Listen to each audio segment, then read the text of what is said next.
ശരീരം തളർന്ന് ദീർഘകാലം കിടപ്പിലാകുന്ന രോഗികൾക്ക് പരിചരണവും ചികിത്സയും നൽകി സാധാരണ ജീവിതത്തിലേക്ക് തിരിച്ചു കൊണ്ടുവരുന്നതിനായി മലപ്പുറം ജില്ലാ പഞ്ചായത്തിന്റെ ആഭിമുഖ്യത്തിൽ കുറുവ പഞ്ചായത്തിലെ ചട്ടിപ്പറമ്പിൽ റീഹാബിലിറ്റേഷൻ സെന്റർ ഉടൻ പ്രവർത്തനം തുടങ്ങും. 3.5 കോടി രൂപ ചിലവഴിച്ച് ചട്ടിപ്പറമ്പിലെ ആയുർവേദ ഡിസ്പെൻസറിക്ക് സമീപത്തുള്ള 30 സെന്റ് ഭൂമിയിൽ ഭിന്നശേഷി സൗഹൃദ ബഹുനില കെട്ടിടത്തിന്റെ നിർമ്മാണം പൂർത്തിയായിട്ടുണ്ട്. പെയിന്റിംഗ് ഉൾപ്പെടെ അവസാനഘട്ട ജോലികൾക്കായി 10 ലക്ഷം രൂപ കൂടി ജില്ലാ പഞ്ചായത്ത് വകയിരുത്തി. ചികിത്സ, തെറാപ്പി സൗകര്യങ്ങൾ കൂടി ഒരുക്കി 3 മാസത്തിനകം സെന്റർ ഗുണഭോക്താക്കൾക്കായി തുറന്നുകൊടുക്കും.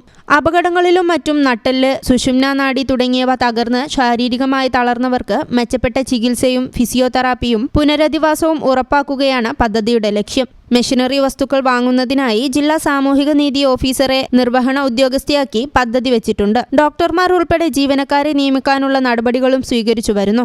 ആദ്യഘട്ടത്തിൽ OP ചികിത്സയും 1 വർഷത്തിനു ശേഷം കിടത്തി ചികിത്സയും ഇവിടെ നൽകാനാണ് ലക്ഷ്യമിടുന്നത്. കുറുവ പഞ്ചായത്തിലെ ചെറുകുളമ്പ് ചെമ്പകശ്ശേരി ഉമ്മർ ഹാജി എന്ന വ്യക്തി സൗജന്യമായി വിട്ടു നൽകിയ 30 സെന്റ് സ്ഥലത്താണ് റീഹാബിലിറ്റേഷൻ സെന്റർ നിർമ്മിച്ചത്. ജില്ലാ പഞ്ചായത്ത് സെക്രട്ടറിയുടെ പേരിൽ രജിസ്റ്റർ ചെയ്തു നൽകിയ സ്ഥലത്തിന്റെ ആധാരം ഉമ്മർ ഹാജി ജില്ലാ പഞ്ചായത്ത് പ്രസിഡന്റ് MK റഫീഖ് കൈമാറി.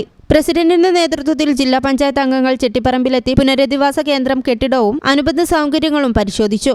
ജില്ലാ പഞ്ചായത്ത് അംഗങ്ങളായ TP ഹാരിസ്, ശ്രീദേവി പ്രാക്കുന്ന, A Yasmin, secretary S Biju, Kuruva ഗ്രാമപഞ്ചായത്ത് പ്രസിഡന്റ് നസീറ മോൾ പാലപ്ര തുടങ്ങിയവർ അനുഗമിച്ചു. ആധാരം കൈമാറ്റ ചടങ്ങിൽ ജില്ലാ പഞ്ചായത്ത് വൈസ് പ്രസിഡന്റ് ഇസ്മായിൽ മുത്തേടം, വികസന സ്ഥിരം സമിതി മുൻ അധ്യക്ഷൻ ഉമർ അറക്കൽ തുടങ്ങിയവർ പങ്കെടുത്തു. News bureau, Malappuram.